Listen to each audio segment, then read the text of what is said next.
नमस्कार दोस्तों, स्वागत है आपका हमारे YouTube चैनल पर।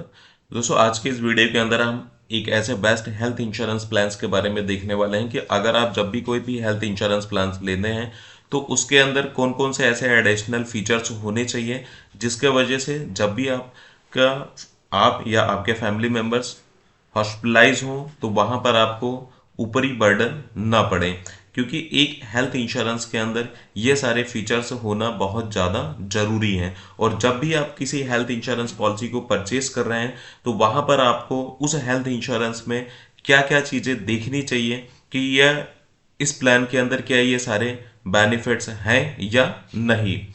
तो दोस्तों, अगर आप अभी चैनल पर नए हैं तो उसे सब्सक्राइब करके बेल आइकन के बटन दबा दें ताकि नेक्स्ट वीडियो जो इस चैनल पर अपलोड हो उसका नोटिफिकेशन सबसे पहले आपके पास में आए। Number 1, pre hospitalisation expenses. दोस्तों, जब भी आप कोई भी हेल्थ इंश्योरेंस पॉलिसी लेते हैं तो वहां पर आपको यह देखना है कि वह health insurance policy pre hospitalisation expenses को कितने समय तक कवर करता है।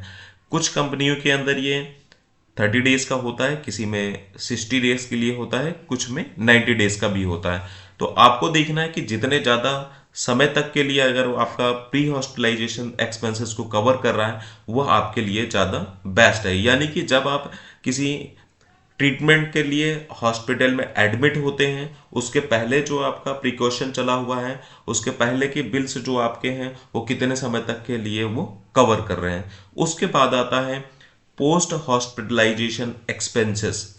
पोस्ट हॉस्पिटलाइजेशन एक्सपेंसेस का भी जो टाइम ड्यूरेशन होता है, कुछ कंपनी आपको 60 दिन के लिए कवर करती हैं, कुछ 90 दिन के लिए कवर करती हैं और कुछ 180 दिन के लिए कवर करती हैं।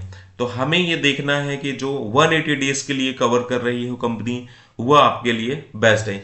यानी कि अगर आप किसी ट्रीटमेंट के लिए एडमिट हो रहे हैं तो एडमिट होने के बाद जब आप डिस्चार्ज हो जाते हैं तो उसके बाद भी आपका 4 से 6 महीने तक ट्रीटमेंट चलता रहता है। तो उस समय तक के भी आपके अगर एक्सपेंसेस कवर हो रहे हैं तो वो आपके लिए एक अच्छी पॉलिसी रहेगी ताकि आपको उस पॉलिसी का बेनिफिट आप ले पाए। थर्ड आता है रूम रेंट।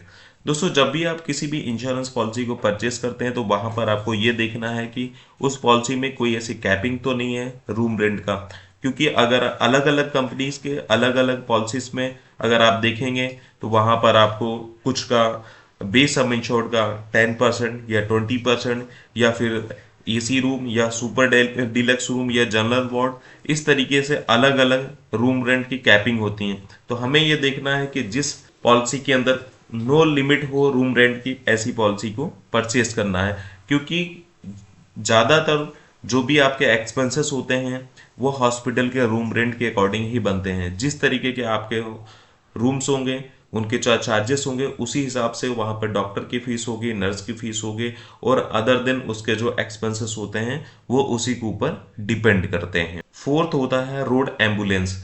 जब भी आप पॉलिसी परचेस करें तो वहाँ पर आपको देखना है कि अगर आप हॉस्पिटल के लिए एम्बुलेंस से जा रहे हैं तो वहाँ पर वो फैसिलिटी है या नहीं, और वो फैसिलिटी किस तरीके के है, आप उसे unlimited hospital to hospital use कर सकते हैं या नहीं, या फिर उस हॉस्पिटल के एम्बुलेंस के लिए आपको लिमिट कितनी है कि 2000 4000 या अनलिमिटेड है, या फिर आप एक बार हॉस्पिटल गए हॉस्पिटल से दूसरा हॉस्पिटल में जाने के लिए भी आपके पास फैसिलिटी है या नहीं, या फिर उसमें डिस्टेंस का तो कोई इशू नहीं है कि अगर आप उस हॉस्पिटल से दूसरे हॉस्पिटल में आपको ट्रांसफर करना है तो वहां पर क्या लिमिट है। ये सारी चीजें भी आपको देखनी होगी। फिफ्थ आता है आयुष ट्रीटमेंट।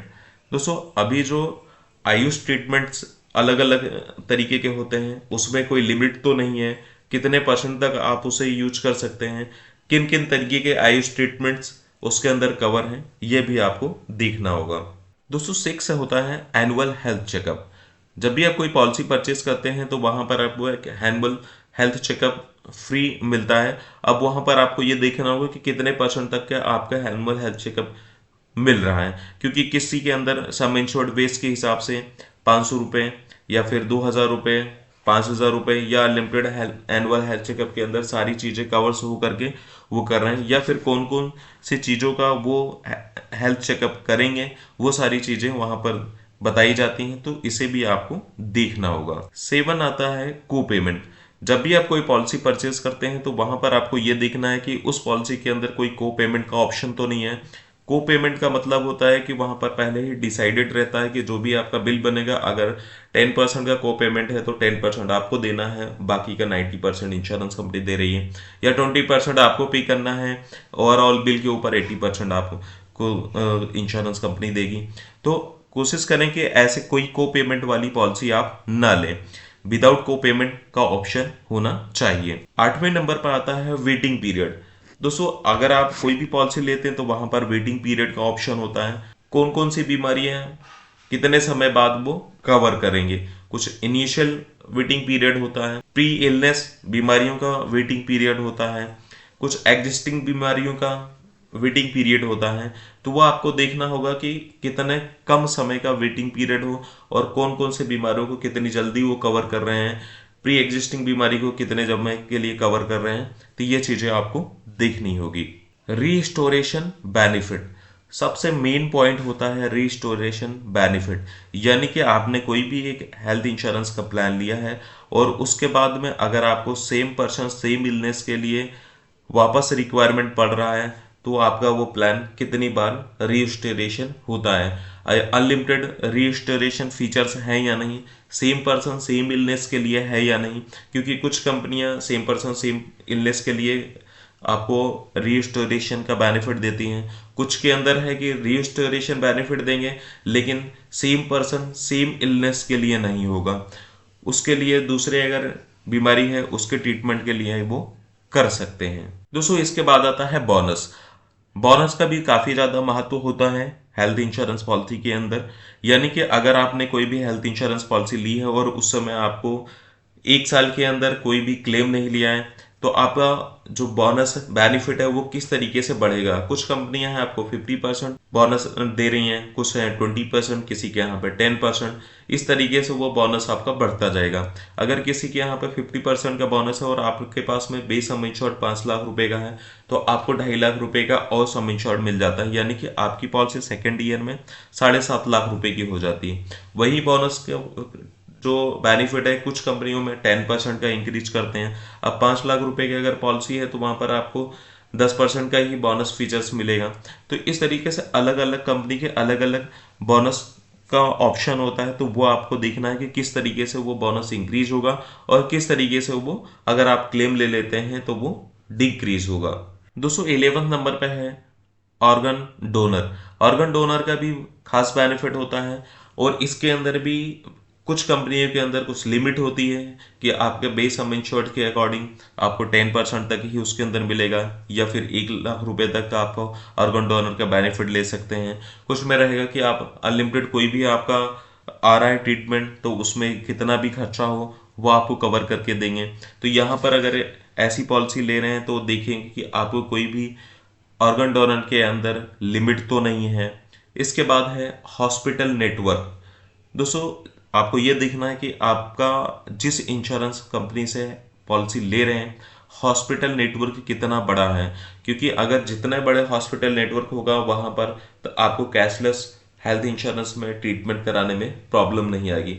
उनके टाइप हॉस्पिटल नेटवर्क काफी ज्यादा होने चाहिए, ये चीजें भी आपको देखनी होगी। दोस्तों, इसके बाद आता है रोबोटिक सर्जरी, क्योंकि आज के समय में कई ऐसे ट्रीटमेंट्स हैं जो रोबोटिक सर्जरी के माध्यम से किए जाते हैं। तो उसके लिए आपको देखना होगा कि रोबोटिक सर्जरी के अंदर कोई लिमिट तो नहीं है, क्योंकि कई ऐसे इंश्योरेंस हेल्थ प्लान्स हैं जहां पर आपको 1 लाख रुपए तक का ही रोबोटिक सर्जरी के चार्ज देते हैं क्लेम करने के लिए, या फिर आपका जो भी बेस सम इंश्योर्ड होगा उसका 20% या 30%। कुछ ऐसी कंपनियां हैं जहां पर आपको अनलिमिटेड फीचर्स ये यूज करने के लिए मिलता है, तो आपको ऐसे प्लान्स के बारे में देखना होगा। दोस्तों, लास्ट आता है एडिशनल एक्सपेंचर, क्योंकि जब भी आप किसी हॉस्पिटल में एडमिट होते हैं तो वहां पर आपको ये सारे फीचर्स के साथ साथ में कुछ नॉर्मल ट्रीटमेंट के लिए भी जो क्लेम करने होते हैं, जैसे हॉस्पिटल के लिए ग्लव्स हो गया, मास्क हो गया, नेबुलाइजर हो गए, तो इस तरीके के भी जो छोटे छोटे आइटम्स होते हैं उनके भी आपको चार्जेस देने होते हैं, हॉस्पिटल आपसे वो चार्ज करता है। तो ये सारे ट्रीटमेंट्स जो आपके यूज में आ रहे हैं क्या वो आपके इंश्योरेंस पॉलिसी के अंदर कवर है या नहीं, ये चीजें भी आपको देखने होंगे। अगर ये सारे फीचर्स हैं आपके हेल्थ इंश्योरेंस पॉलिसी के अंदर तो वो एक बेस्ट हेल्थ इंश्योरेंस पॉलिसी मानी जाएगी। तो जब भी आप कोई हेल्थ इंश्योरेंस प्लान परचेज करें, वहां पर आप ये देखें कि आपको ये सारे फीचर्स आपकी हेल्थ इंश्योरेंस पॉलिसी के अंदर हैं या नहीं। और वो पॉलिसी जब भी आप परचेस करें तो आप कोशिश ना करें कि आपको सस्ती पॉलिसी लेनी है, क्योंकि अगर आप सस्ती पॉलिसी लेने के लिए जाएंगे तो ये सारे फीचर्स जो इसमें दिए गए हैं कहीं ना कहीं वो उसके अंदर कवर नहीं होंगे। तो आप अपने हेल्थ को सिक्योर करने के लिए ले रहे हैं प्लान, तो कोशिश करेंगे सारे फीचर्स उसके अंदर कवर होने चाहिए। अगर आपको कुछ पैसा प्रीमियम के तौर पे ज़्यादा भी देना पड़े तो आप ज़्यादा दे सकते हैं। दोस्तों अभी इसके अंदर कोई ऐसे प्लान्स के बारे में नहीं जानकारी दी गई है, आपको सिर्फ क्या क्या कवर होने चाहिए वो बताया गया है। तो जब आप प्लान लेने लगे तो आप अपने स्वाभाविक से ये सोचें कि मुझे जो भी प्लान ले रहा हूँ ये सारे फीचर्स इसमें कवर हैं या नहीं। दोस्तों आपको अभी ये वीडियो कैसा लगा आप कमेंट सेक्शन में जाकर के कमेंट्स करके बताएं, और वीडियो पसंद आए तो उसे लाइक और चैनल को सब्सक्राइब करके ज़्यादा से ज़्यादा लोगों के साथ में आप उसे शेयर कीजिएगा। धन्यवाद।